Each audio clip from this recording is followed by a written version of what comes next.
Good afternoon, everybody.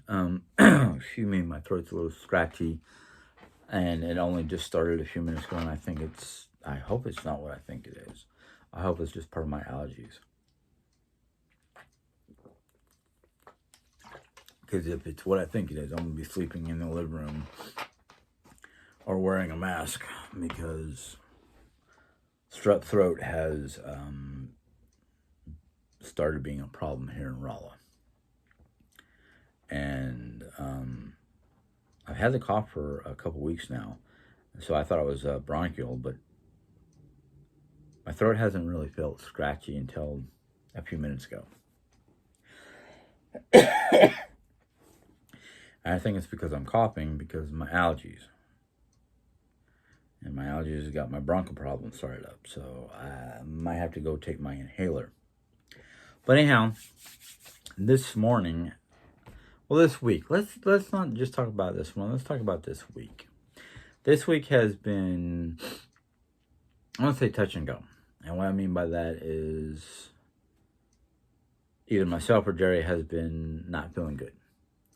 It's either we wake up and we're sore as all can be, or we have trouble sleeping, or, like for me, I get woken up by the dog at 7 o'clock in the morning. And I'm the one who has to get up and take her out and deal with her, and then bring her in and try to get her back into her kennel so we can sleep, so we can get a little extra sleep. Well, we did that. We've been doing that for, I don't know how long now, but it's almost like she's on Colorado time and doesn't realize it's 6:30, 7 o'clock in the morning when she thinks it's... No, because that'd be worse, because if she felt like she was still on Colorado time, she wouldn't be waking up until closer to 8:30. I don't know, but she's a dog. She has her own scheduling and timetables and whatnot. And usually she wakes me up because she has to go outside and do her business. Well, the other day, that's what she did, and I overslept. And Jerry was almost late for her wound care appointment.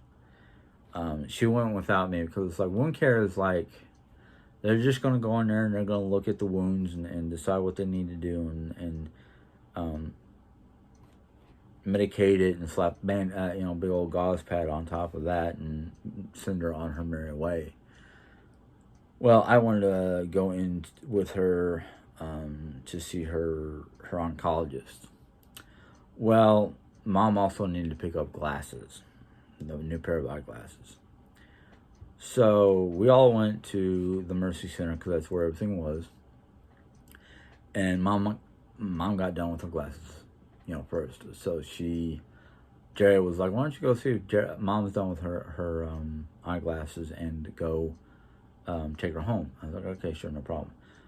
Well, she was done with her eyeglasses, and I drove her home. As I was driving her home, I noticed the speedometer was near the red, and it was saying low fuel. Usually when it starts to say low fuel or that little gas light turns on, it means you got maybe 2 miles left. So, of course, instead of, ignoring it, I dropped off Mom, and I went to the gas station, and I pumped, put in $35 worth of gas in there, and went to go get Jerry. By the time I got back there, Jerry was already done talking with the doctor and just waiting for the nurse to release her. And I was like, "Okay, tell me everything." And, well, I don't know if it was good news or bad news because, she seemed to be all right, but she was kind of like, I don't want to say melancholy, but just kind of like concerned. But she told me that we're now waiting for paperwork to come back and set up an appointment to go into St. Louis to a cancer center in St. Louis and see what they can do and what, how to move forward, basically.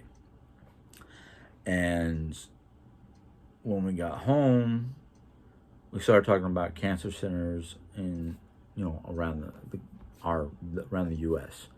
Um, and well, she found three particular ones.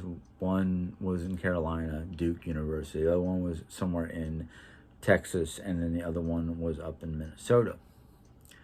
And well, she found more than that, but those are the three, like, the top five, basically, or four, whatever it is.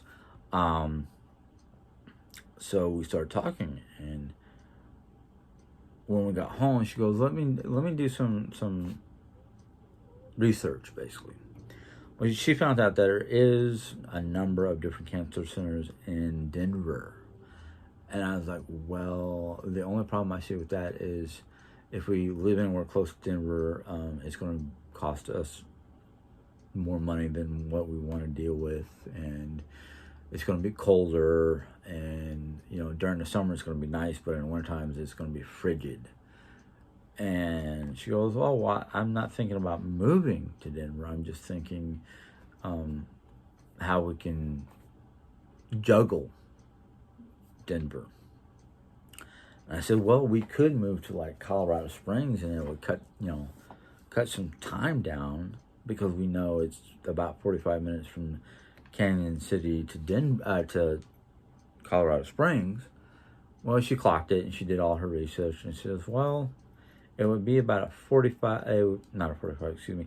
It would be about a 2-hour trip, same distance between here and St. Louis. And I went, that's not too bad. We can do that as long as we're not having to do it on a daily basis. She goes, no, it'd be like once to twice a month.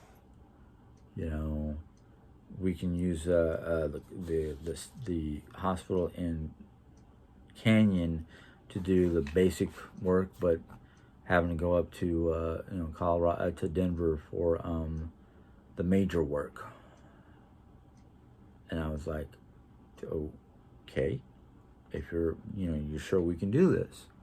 She goes, well, the only thing I'm worried about is if you have to drive back to Canyon from Denver. And I said, well, we'll cross that bridge when we get to it, because I'll figure it out. I'll either muster up, and it might take me 3 hours to get home, or depending on what time I'm leaving Denver, I might just find a rest stop or someplace in between Denver and home and curl up in the back of the minivan and wake up the next morning and go back home, or come back to get you, whatever. So we're continuing the dotting of the I's and the crossing of the T's, and getting things straightened out and figured out, and things like that. Jerry and Mom were talking about the possibility of being snowbirds, depending on how cold it gets in Canyon. And I've already read the statistics and whatnot. I said, well, Canyon's lows in January and February, which are the coldest months of the year, can dip down into single digits, with highs in the 30s or 40s. Similar to Phoenix, similar to Arizona, but not as hot as Arizona. And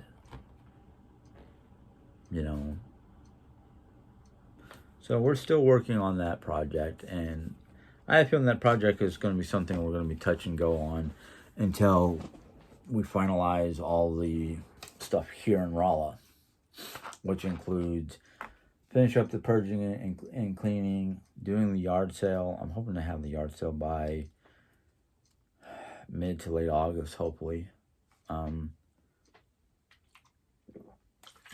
Because once the yard sale is done, we can start planning and pricing our move and doing whatever we can over the internet or over the phones to purchase land and get mobile homes set up. I'm actually looking for the future of trying to do a dome home, if we can, a geodome home, if we can afford it, because the way they're designed and built, they're super tough, really strong. They usually keep the indoor during the summertime, a good 15 to 20 degrees cooler and 15 to 20 degrees warmer during the wintertime, just because of the way they're shaped and whatnot. And I'll be honest with you, I'd personally like to have a dome home, not just because of the schematics or the temperatures or anything like that, but um, dome homes are not only eco-friendly, but they are spiritually friendly. If you know anything about the supernatural and spirits, they don't like corners. No, they don't like corners. So, or at least not the 90-degree corner, like most houses are, and look like squares. So, yeah. But I have a lot of thoughts for the future, and I'm pretty sure Mom and Dre has a lot towards the thoughts towards the future. But we're trying to take it one step at a time because, yeah, it's too crazy, and it's too difficult for my mind to think too far in the future, because a lot of things could get messed up and we'll get upset, or just worrying about the future. There's no use to it. It's frivolous. We get so caught up in the future that we don't worry about the here and now. And you can't really get to your future until you deal with your here and now. So it's one of those things where it's like, yeah, I would love to just pack up my stuff right now and move to Colorado, but we've got all this stuff that we don't know if we're going to need or not. We've got a bunch of stuff that we don't really need. It's been sitting around collecting dust. But then it's like, now I have to start thinking about, okay, what can I get rid of and what can't I get rid of? Because if we go by what we want, Mom's going to have her own personal trailer. We're going to have our own trailer. We're going to, the plan is, if we get 2 trailers, we're going to put it like this. And then this whole area in between the 2 trailers is going to become like a decking, or a deck of some sort. And well, if you ask me, if the deck is big enough, I'd like to put a hot tub or a jacuzzi for the wintertime, or even during the summertime, where I can just get into it and cool off a little bit without worrying about turning on a heat device or anything like that. As long as it just is, get the deck built, get a awning or whatnot over it, so it's semi-weatherproof, and that deck will be a little bit cooler than being baked by the sun. Place for the dog, a place for Oreo to basically sit and curl up during the daytime when she wants to be outside. Which lately, trying to get her outside by herself is like, put her outside, not even 3 minutes later, she's at the door wanting to come in. I can understand, because she has no shady place to go unless, under the tree. So there's a lot of things that we got to consider. I mean, Mom, Jerry, myself, the dog, finances, cost of purchasing. I think the last time I was looking, I found a piece of property that was like 1.16 acres. With, I think it had electrical, water, and sewage hookup. So it was basically ready for somebody to build a house on it. And it was in Canyon. And the place that it was situated looked like it was slightly up on a hill. And you can get panoramic view of the mountains, and you can see Pikes Peak in the distance and whatnot. And I'm like, cool. Because, big mountains like Pike Peak, I can look at it and go, okay, the snow is getting lower. Okay, we're getting close to winter. It's one thing to look at Pikes Peak and see a little bit of snow on the very peak itself. But to live that close to Pikes Peak and literally see the snow start to, lower towards, our level. And it is, Pikes Peak is like, oh geez, I don't remember what that how tall it is. But as is, where we're looking to live, we're already about 1,000 foot above sea level. Which is what I want to live. That's what I want to do because, well, I'm not going to talk about that. That's a whole different ball of wax. And I don't want to get into a rant or anything like that. But I am thrilled that things are going the way they are. I know Mom wishes it would go faster. Yes, I wish it would go a little bit faster. Jerry is. I don't want to say Jerry's the anchor because I don't want to consider her an anchor, but I know what Jerry's limitations and whatnot. It's kind of up to me to go, okay, we're gonna do this room. Do you want me to bring a chair so you can sit at the in the room or at the doorway or whatnot, and I'll do all the heavy lifting and moving and all that fun stuff, and you and I can both go, okay, get rid of or keep, that kind of thing. So it's like one of those. Yeah, I do want to purge, but I'm realizing if we're going to live in two different trailers, we can't purge as much as I want to. But if we ended up living in that one trailer that I saw, it was a double wide, 5-bedroom, I can't remember if it was 2 or 2.5 bath, but it was Clayton Homes. I think it was 164,000 and change. And I'm like, well, that's not bad. Because most of the land that we've been looking at was like around 30,000, so that'd be 190,000. It's still lower than it's still lower than our max level, and as long as the property that we're buying has all the hookups ready to go, it's just like all they have to do is take the trailers out where we want them, hook them up. And if there's two trailers, trying to find a way to get both trailers to dump into the same sewer pipe or something along that line. Have crawl spaces under the trailers and crawl space underneath the deck. So if they have to get to water or sewage or electrical hookup, no big deal. So yeah, but anyhow, today I am going to attempt to, what I have on my to-do list for today, I got to do some cleaning in the dining room, kitchen, maybe do some purging in the dining room, finish up laundry, and see. We have a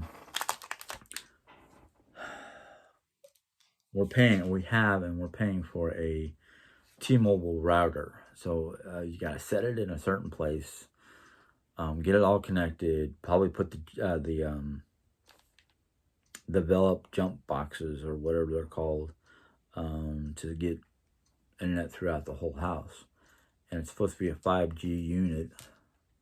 So I'm like, okay, Dre sent me a YouTube video on how to set it up the best. So I might have to sit back and watch that and all that fun jazz. So that's what I'm going to be doing here for today. I know that all the stuff that I have to do right now is basically, it's important, but it's not one of those, it's got to be done now, because I dealt with all the stuff that had to be done this week, so we didn't have any problems. So like, I got the important stuff down. The rest of it is just, go through, try to do it, and try to make the best of it. So I'm now going to let you guys go because I've got to start all these projects, otherwise nothing's going to get done. And I want to get these done now. I think what I might have to start doing in the near future is when the dog wakes me up to take her out for a walk, I'm just going to have to stay up and try to do what I can quietly without waking up Jerry or Mom, and hopefully make some headway sooner than later. So, yeah, I think that's that for today.